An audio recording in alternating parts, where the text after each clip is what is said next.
China's surprising decision to end strict pandemic lockdowns has investors re-evaluating their assumptions. These include outlooks on global growth, inflation, and China's economy, some of the key drivers of investment returns and volatility last year.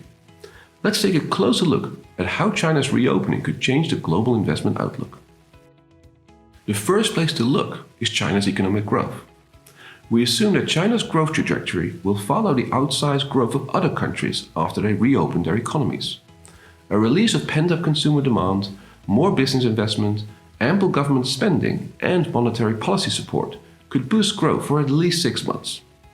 And given China's relatively large impact on global growth, this likely lowers the risk of recession in other parts of the world.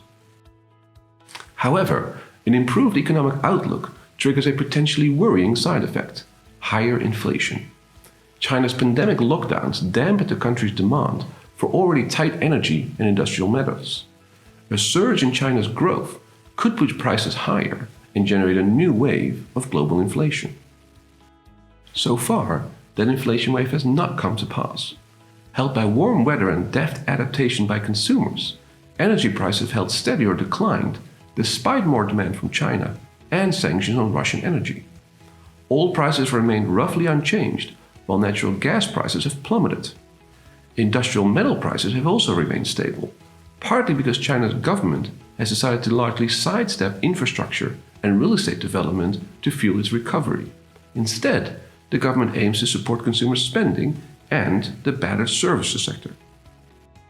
We foresee a recovery in China's economic growth that is likely to surprise investors to the upside.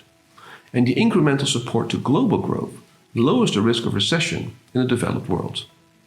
The inflationary fears appear overdone because of China's focus on spurring consumer demand instead of sponsoring large construction projects.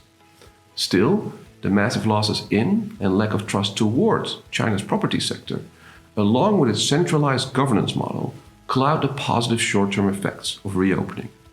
As a result, we remain cautious on and maintain an overweight towards emerging market equities.